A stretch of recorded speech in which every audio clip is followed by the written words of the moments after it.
अब आते हैं डिसइन्फ्लेशन क्या होता है। तो आप में से कुछ लोगों को प्राइमा फेसी ये देख के वर्ड लग सकता है डिसइन्फ्लेशन मतलब कि इन्फ्लेशन का उल्टा। गलत है। इन्फ्लेशन का उल्टा होता है deflation, opposite of inflation. Fall in general level of prices की मतलब एकदम उल्टा, कि जो चीज़ जितना आप 10 रुपये में आज से 10 साल पहले खरीद पा रहे थे उससे ज़्यादा आप आज खरीद पा रहे हो, उसको डिफ्लेशन बोलते हैं, जो जनरली हमें देखने को मिलता नहीं है ना। डिफ्लेशन का मतलब वही सिंपल। अब हर चीज़ उल्टी हो जाएगी कि डिफ्लेशन में कौन बेनिफिट, डिफ्लेशन में परचेसिंग पावर बढ़ेगी घटेगी नहीं। डिफ्लेशन में जो लेंडर यानी जो पैसा दे रहा है उसका बेनिफिट होगा डेटर के कंपैरिजन में। तो सब कुछ उल्टा है इसमें, आई थिंक कुछ अलग से बताने की आपको ज़रूरत है नहीं। डिसइन्फ्लेशन जो है ये इन्फ्लेशन का उल्टा नहीं होता, ये एक्चुअल में इन्फ्लेशन ही है। बस है इतना कि इन्फ्लेशन ही है, बस उसमें जो रेट है इन्फ्लेशन की वो घट रही है। जैसे अभी आज 5.2% है इंडिया का इन्फ्लेशन, अगले साल 4.5% हो जाए, फिर 4% हो जाए, ठीक है, फिर मान लेते हैं कि आपका 3% हो जाए। तो हो क्या रहा है कि यहाँ पर इन्फ्लेशन तो है, 3% है इन्फ्लेशन, ठीक है, लेकिन इन्फ्लेशन की रेट घट रही है, तो वो होगा डिसइन्फ्लेशन। फिलिप्स कर्व क्या है, अब यहीं से हमारा एक नया सेगमेंट शुरू होगा, that is employment and unemployment. तो फिलिप्स जी ने ये बोला था कि जब इन्फ्लेशन होगा इकोनॉमी में तो एम्प्लॉयमेंट भी होगा, यानी इन्फ्लेशन और एम्प्लॉयमेंट डायरेक्टली प्रोपोर्शनल है, या फिर इन्होंने एक्चुअल में इन्फ्लेशन और अनएम्प्लॉयमेंट की बात कही थी। तो उसका मतलब ये हो गया कि इन्फ्लेशन अगर बढ़ेगा तो अनएम्प्लॉयमेंट घटेगा, ये ऐसा कहना था फिलिप्स का। तो उन्होंने ये एक ग्राफ प्लॉट किया जहाँ पर इन्फ्लेशन और यहाँ पर अनएम्प्लॉयमेंट, और हमें पता है कि जब इन्वर्स रिलेशन होता है दो क्वांटिटीज़ के बीच में, कि एक चीज़ के बढ़ने पे दूसरी कम होती है एंड वाइसे वर्सा, तो एक नेगेटिव स्लोपिंग या फिर डाउनवर्ड स्लोपिंग कर्व बनता है, जो कि यहाँ पर बनता हुआ दिख रहा है कि हाई इन्फ्लेशन होगा तो लो एम्प्लॉयमेंट, और लो इन्फ्लेशन होगा तो हाई अनएम्प्लॉयमेंट, ठीक। तो ये चीज़ है। अब होता क्या है कि एक सिचुएशन आती है स्टैगफ्लेशन की, जहाँ पर फिलिप्स कर्व फेल हो जाता है। स्टैगफ्लेशन क्या होता है, स्टैगफ्लेशन इज इक्वल टू, ये दो वर्ड से मिलकर बना हुआ है कि हमारी इकोनॉमी स्टैगनेंट हो गई है और हमारी इकोनॉमी में इन्फ्लेशन भी हो रखा है। इसको बोलते हैं स्टैगफ्लेशन। स्टैगनेंट से आ गया स्टैग, इन्फ्लेशन से आ गया फ्लेशन।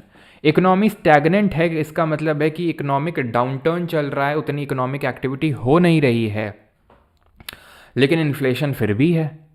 ऐसी सिचुएशन में इन्फ्लेशन भी ऊपर होता है और अनएम्प्लॉयमेंट भी ऊपर होता है, और यहाँ पर फिलिप्स कर्व फेल हो जाता है स्टैगफ्लेशन वाली सिचुएशन में। एग्जाम्पल के तौर पे एक तो ग्रेट रिसेशन ऑफ 2007 और 9 का जो यूएसए में आया था, और जो ग्रेट डिप्रेशन है यूएसए का 9 मतलब, और बहुत सारी कंट्रीज इसमें चपेट में आई थी, लेकिन इंडिया बच गया था फॉर्चुनेटली जो ग्रेट रिसेशन था उससे भी।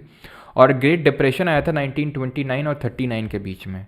अंतर क्या है रिसेशन और डिप्रेशन में, कोई ज़्यादा खासा अंतर है नहीं, बस ये है कि डिप्रेशन जो है थोड़ी सेवियर कंडीशन होती है रिसेशंस के कंपैरिजन में, है ना। मतलब थोड़ा आप ये बोल सकते हो कि हाई डिग्री ऑफ बुखार है, ये थोड़े लेवल का बुखार है। वैसे रिसेशन भी होता है आपका इकोनॉमिक डाउन टर्न, ठीक है।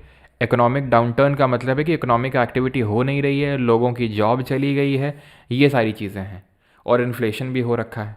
तो ऐसे केस में फिलिप्स कर्व फेल हो जाता है, स्टैगफ्लेशन, स्टैगनेंट प्लस इन्फ्लेशन। यहाँ तक सारी चीज़ें आई होप क्लियर होंगी। अब हम देखते हैं कि ये अनएम्प्लॉयमेंट क्या होता है, बेरोजगारी क्या होती है, ठीक है। और कोई रोएगा नहीं भाई, है। तो unemployment it refers to a situation where a person actively searches for the job but unable to find the work, ठीक है। और मतलब अभी चलो मैं अभी एक वीडियो आई थिंक मुझे भेजा था किसी ने, ठीक है, एंड दैट वाज अभी एसएससी जेई जो अभी रिज़ल्ट आया है उसमें ऑल इंडिया रैंक 1 आई है, ठीक है। तो नहीं हुआ तो मैं वीडियो पोस्ट करूँगा अभी टेलीग्राम पे, तो आप देखिएगा, मतलब वो अपना ही स्टूडेंट है, ठीक है। उसने ऐसा सच, क्योंकि मैं गूगल फॉर्म वगैरह तो अभी तक भरवाता नहीं हूँ, तो ऐसा पता नहीं चला था मुझे, तो कहीं और प्लेटफॉर्म पे इंटरव्यू में उसने बोला होगा कि मतलब जीके वगैरह पूरी तरह से मैंने परमार सर से किया था। तो मतलब वो वेस्ट बंगाल से student and he was stammering, तो मतलब वही मुझे लगा कि लोग कितनी टफ कंडीशंस में भी चीज़ें करके और मतलब पढ़ाई कर रहे हैं और स्ट्रगल कर रहे हैं, टफ फाइट मार रहे हैं, और ऑल इंडिया रैंक 1 लाना, ठीक है।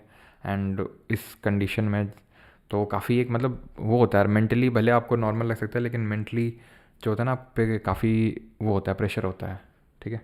खैर चलो, तो मैं पोस्ट करूँगा, आप देखिएगा, है ना। थोड़ा सा काफ़ी मोटिवेशनल टाइप है इसलिए। सर मिनिस्ट्रीज़ करवा दो सारी एक बार। मिनिस्ट्रीज़ करवाने का मतलब क्या है? हम्म? किस सेंस से? चलो सर, इस पर बात ना करो, प्रैक्टिस कर रहा हूँ। चलो कोई नहीं, ये अन हट जाएगा, ठीक है, कुछ टाइम बाद तुम लोग भी एम्प्लॉयड हो जाओगे। तो it refers to situation a person actively searches for the job but unable to find the work, यानी कि वो जॉब का सर्च कर रहा है बट आपको काम मिल नहीं रहा है। अब जैसे फॉर एग्जांपल अगर कोई पर्सन है, वेला घूम रहा है अपनी मस्ती में मस्त, ठीक है। अब जैसे फॉर एग्जांपल ITN बाबा हैं, ठीक है, कुछ काम कर रहे हैं क्या? ऐसा सच नहीं कर रहे हैं, तो उनको अनएम्प्लॉयड बोलोगे? नहीं। क्यों? क्योंकि वो काम देख भी नहीं रहे हैं, उनको ज़रूरत ही नहीं काम की। अगर आप काम लेना चाहते हो, काम करना चाहते हो, इकोनॉमिक एक्टिविटी का हिस्सा बनना चाहते हो, लेकिन तब आपको जॉब नहीं मिल रही है, देन आप अनएम्प्लॉयड हो। NSSO जो है, that is national sample survey organisation, ये 3 मेथड्स यूज़ करता है, या फिर 3 अप्रोचेस हैं इसका अनएम्प्लॉयमेंट मेजर करने का। एक तो होता है यूजुअल स्टेटस अप्रोच, ध्यान रखना। यूजुअल स्टेटस अप्रोच में ईयरली ट्रैकिंग करी जाती है कितने लोग अनएम्प्लॉयड हैं। और अभी हम लोग देखेंगे डिफरेंट टाइप्स ऑफ अनएम्प्लॉयमेंट, तो आप देखिएगा कि आप किस में फॉल होते हैं, ठीक है। एक होता है आपका current weekly status approach, current weekly status approach, ठीक है। और तीसरा होता है आपका डेली स्टेटस अप्रोच, ठीक है, डेली स्टेटस अप्रोच। समझ आ गया होगा आपको आई थिंक कि अगर यूजुअल स्टेटस का मतलब है कि ईयरली बेसिस पे ट्रैकिंग हो रही है, तो वीकली का मतलब हो गया वीकली बेसिस पे, और इसका मतलब है कि डेली बेसिस पे ट्रैकिंग हो रही है। इसके अलावा चौथा कुछ नहीं होता है। तो आपसे पूछ ले कि भाई इनमें से क्या है क्या नहीं है, यूजुअली तो ऐसे पूछता है क्या नहीं है, तो आपको ये पता होना चाहिए कि तो यूजुअल स्टेटस अप्रोच होता है, करंट वीकली स्टेटस अप्रोच होता है, और डेली स्टेटस अप्रोच होता है, ठीक है। 3 मेथड्स होते हैं to measure the unemployment by NSSO। अब आते हैं अपने आखिरी टॉपिक पर, that is types of unemployment, कितने तरह की बेरोजगारी होती है। तो उसमें से पहला है स्ट्रक्चरल अनएम्प्लॉयमेंट, हिंदी में बोले तो संरचनात्मक बेरोजगारी। ये कौन सी बेरोजगारी होती है? There is a mismatch between worker skill and availability of job. इसका मतलब ये होता है कि जो स्किल आपके पास है, जो स्किल आपके पास है वो सफिशेंट नहीं है उस जॉब के लिए। यानी जॉब डिमांड करती है कि आपको, मान लेते हैं कि कंप्यूटर टाइपिंग आनी चाहिए, लेकिन आपको टाइपिंग नहीं आती है, आप स्ट्रक्चरली अनएम्प्लॉयड हैं।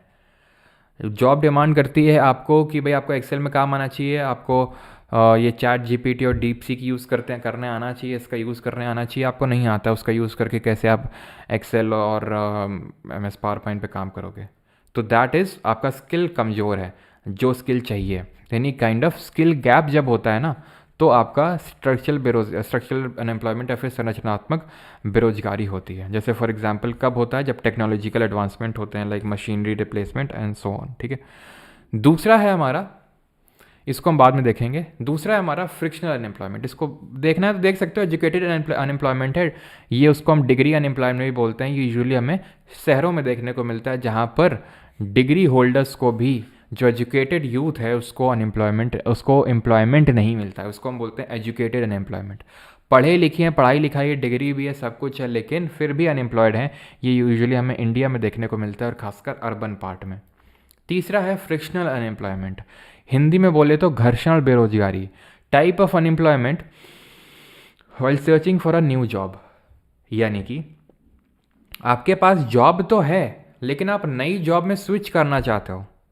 जैसे एग्जाम्पल के तौर पे आपसे बोलूँ कि आपका SSC में के थ्रू जॉब लग गया, आपके मेंस में आए हैं 325 नंबर, 325 में आपको जो ASO इन CSS या फिर ASO इन MEA का सपना आपने देखा था वो आपको मिला नहीं, तो वो आपने अभी, ठीक है, टेम्परली आपने क्या किया कि ठीक है ज्वाइन तो कर लिया है, लेकिन आप पढ़ाई किसके लिए कर रहे हैं? या फिर आप पढ़ाई मतलब ज्वाइन कर लिया, लेकिन आपने अभी थोड़ा टाइम के लिए क्या बोलते हैं, लीव ले रखी है, और अभी आप पढ़ाई कर रहे हैं उसके लिए, ASO एंड ME के लिए। फिर आपका सिलेक्शन होता है SSC में, फिर मान लेते हैं आप UPSC की तैयारी करना चाहते हैं, आप लीव में हैं अभी, तो आप अनएम्प्लॉयड हैं। लेकिन वो अनएम्प्लॉय, या फिर अपनी जॉब से आपने रिज़ाइन दे दिया कि मुझे रिज़ाइन इसलिए दे दिया क्योंकि अब मुझे जॉब अच्छी नहीं लग रही, मैं दूसरे में जाऊँगा। तो ऐसा नहीं है कि आपको जॉब मिल नहीं सकती है, फिर है नहीं आपके पास है, लेकिन आप बेटर प्रॉस्पेक्ट्स के लिए जॉब जब स्विच करते हैं एक जॉब से दूसरे जॉब में, तो वो जो बीच का टाइम होता है उसको बोलते हैं frictional unemployment, also known as search unemployment. Because आप नई जॉब की सर्च में हैं, इसलिए आप अनएम्प्लॉयड हैं। वैसे तो आप चाहें तो आपको काम मिल सकता है कुछ भी, लेकिन आप नई जॉब की सर्च में हैं, ठीक है। डिसगाइज्ड अनएम्प्लॉयमेंट, हिंदी में बोले तो प्रछन्न बेरोजगारी, ये होता है, इसको हम हिडन अनएम्प्लॉयमेंट बोलते हैं, जहाँ पर है छिपी हुई बेरोजगारी। When some people seem to be employed but are not, यानी कि जहाँ पर ऐसा लगता है कि एम्प्लॉयड हैं लोग, लेकिन एक्चुअल में वो एम्प्लॉयड नहीं है। क्यों? क्योंकि वो कुछ, उनकी जो मार्जिनल प्रोडक्टिविटी है वो ज़ीरो है। मार्जिनल प्रोडक्टिविटी ज़ीरो है, इसका मतलब ये होता है कि वो बंदा कुछ भी ऐसा प्रोडक्टिव नहीं कर रहा है, कुछ भी एड ऑन नहीं कर रहा है। ये हमें एग्रीकल्चर सेक्टर में देखने को मिलता है। मेनली इंडिया के एग्रीकल्चर सेक्टर में क्या होता है कि पता चला फैमिली में 8 लोग हैं और 8 के 8 एक छोटी सी ज़मीन है उनके पास, या मान लेते हैं 6 लोग हैं, इस छोटी सी ज़मीन पे काम कर रहे हैं, ठीक, छोटी सी ज़मीन पे काम कर रहे हैं, और मान लेते हैं कि 1 क्विंटल जो है गेहूँ यहाँ से वीट प्रोड्यूस करते हैं। ये बताइए जरा, मैंने बोला 1 क्विंटल गेहूँ प्रोड्यूस करते हैं, ये फ्लो कॉन्सेप्ट हुआ या स्टॉक कॉन्सेप्ट हुआ? कमेंट करके बताओ जल्दी से। तो 1 क्विंटल गेहूँ प्रोड्यूस करते हैं ये, ठीक है, और मैंने किया क्या कि मैंने इन दोनों को हटा दिया, तो भी इस फील्ड से 1 क्विंटल गेहूँ ही प्रोड्यूस हो रहा है। इसका मतलब ये जो दोनों थे, ठीक है, ये, और फिर मैंने इसको हटा दिया, तो क्या हुआ कि 1 क्विंटल से थोड़ा कम हो गया। तो मैं ये जान गया कि भाई ये जो दोनों थे ना, ये लग तो रहा था कि काम कर रहे हैं, लेकिन एक्चुअल में कर नहीं रहे हैं, क्योंकि इनकी वजह से प्रोडक्टिविटी में कुछ अंतर आया नहीं है। बस है क्या कि लगे हुए हैं, क्योंकि इनके पास कोई एम्प्लॉयमेंट है नहीं, तो खुरपी लेके कोने में ये भी लगे हुए हैं घास छीलने में। समझ गए? तो इसको बोलते हैं डिसगाइज अनएम्प्लॉयमेंट, कि लग तो रहा है कि भाई हाँ देखो यार 7-8 लोग सब लगे तो हुए एग्रीकल्चरल एक्टिविटी में, लेकिन एक्चुअल में लगे इसलिए हैं क्योंकि उनके पास कोई और एम्प्लॉय नहीं, कोई और चारा भी नहीं, तो और करेंगे भी क्या, तो उसी में फील्ड में लगे हुए वो, ठीक है। फ्लो कॉन्सेप्ट है बिल्कुल। क्यों? क्योंकि 1 क्विंटल गेहूँ कितने, एक दिन में, एक हफ्ते में, एक महीने में, एक साल में कैसा प्रोड्यूस किया, तो एक पीरियड ऑफ टाइम को स्पेसिफाई करना ज़रूरी है यहाँ पर, इसलिए फ्लो कॉन्सेप्ट होगा। स्टॉक कैसे हो सकता है, ठीक है। मैं अगर बोल दूं कि भाई इनके भंडारण में, इनके घर में कितना अनाज पड़ा हुआ है, वो स्टॉक कॉन्सेप्ट हो जाएगा। भाई वो बोलेंगे 1 टन। अब चाहे एक दिन में, एक महीने में, उससे थोड़ी ना फर्क पड़ता है, मुझे फर्क नहीं पड़ता, ठीक है, कि कितने टाइम में डिपॉजिट किया। फर्क तो इस बात से पड़ता है कि कितना है, तो स्टॉक होगा ये, कि कितना उनके पास भंडारण है, लेकिन कितना प्रोड्यूस किया है वो फ्लो कॉन्सेप्ट होगा, ठीक है। क्लियर? कुछ और ही काम कर रहे हैं हाँ, वो कुछ और भी काम कर सकते हैं, हो सकता है खेत में लगे हों, लेकिन खेत में झाड़ी के पीछे जाके झाड़ी साफ कर रहे हो, मतलब वो झाड़ी, खुरपी लेके, झाड़ी बहुत लग जाती है ना जब, तो आपने देखा हो खेत में, तो वो झाड़ साफ कर रहे हैं, तो ये भी हो सकता है। तो इसको भी मार्जिनल डिस्गाइज अनएम्प्लॉयमेंट बोलेंगे। साइक्लिकल अनएम्प्लॉयमेंट पे आते हैं, तो ये अनएम्प्लॉयमेंट वो होता है जो लोग साइकिल बहुत चलाते हैं, तो वो जब अनएम्प्लॉयमेंट हो जाते हैं तो उसको साइक्लिकल अनएम्प्लॉयमेंट बोलते हैं, मतलब, ठीक है। तो एजुकेशन हिट्स डिफरेंट बिकॉज हम इस कैटेगरी में फॉल करते हैं, ओके। कोई यहाँ पे फ्रिक्शनली अनएम्प्लॉयड भी है? क्यों भाई?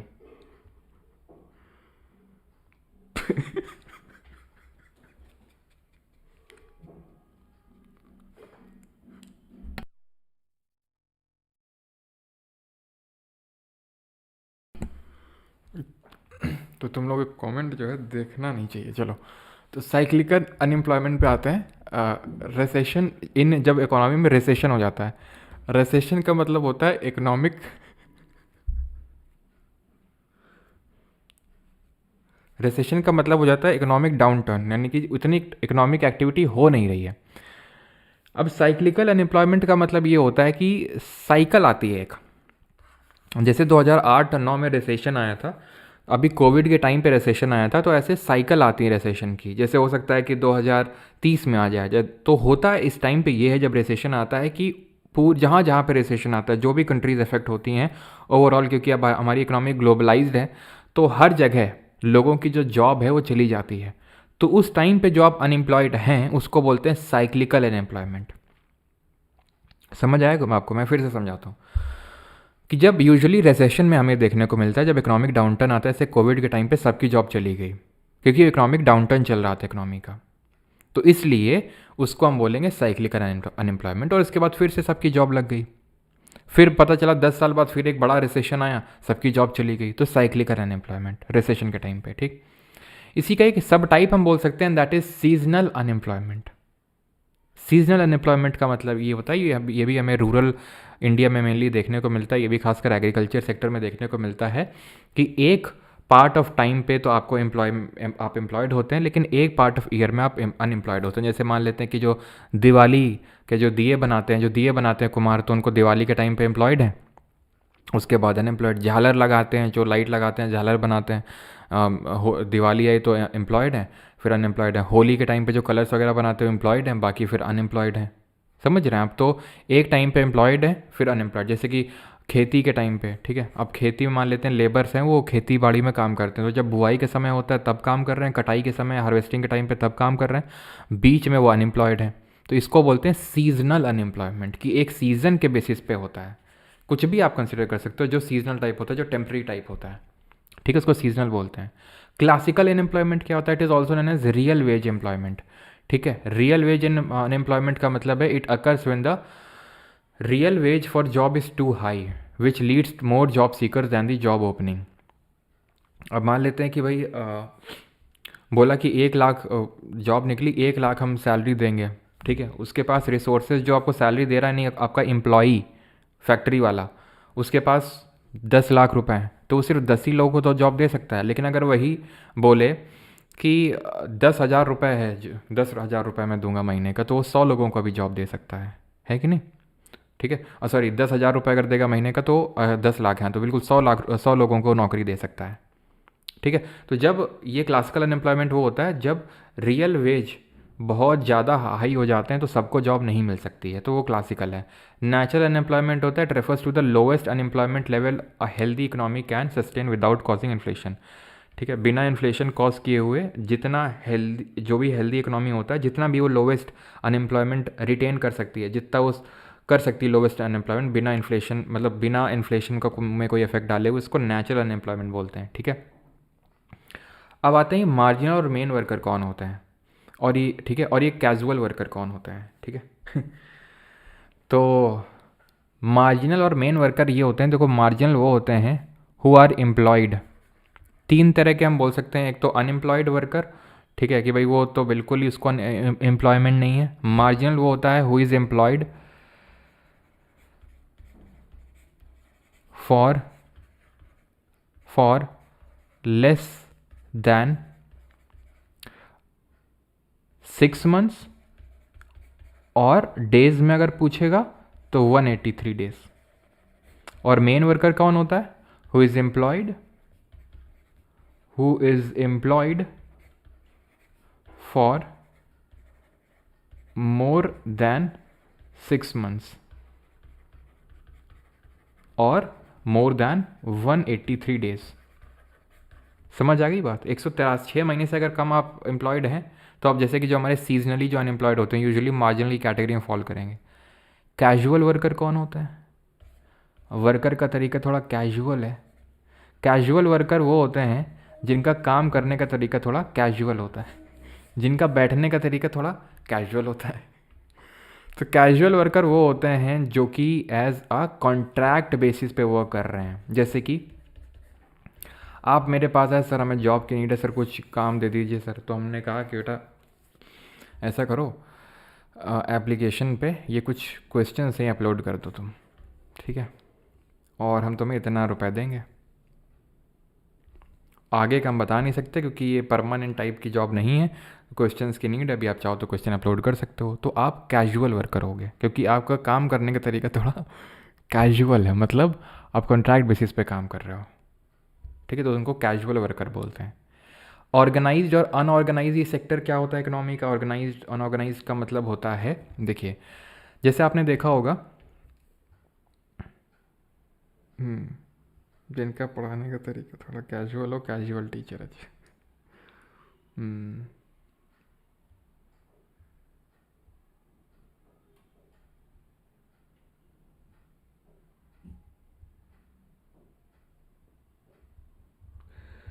ओके सर जीएस में 30 मार्क्स तक पहुंच गया हूँ आपकी वजह से। अच्छा चलो, तो ऑर्गेनाइज और अनऑर्गेनाइज क्या होता है? तो ऑर्गेनाइज्ड होता है जहाँ पर जो भी आपके जो भी आप मान लेते हैं फॉर्म है कुछ भी है, तो वो गवर्नमेंट के अंडर रजिस्टर्ड हैं, ठीक है, रजिस्टर्ड अंडर गवर्नमेंट।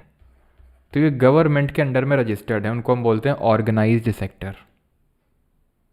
इसमें क्या होता है, अगर आप रजिस्टर्ड हैं तो इसमें जो भी वर्कर काम कर रहे हैं उनकी जो कंडीशन है, वर्किंग कंडीशंस, वो रेगुलेट होती हैं। वर्किंग आवर्स वो रेगुलेट होते हैं कि भाई इतने ज़्यादा घंटे से काम नहीं कर सकते हैं।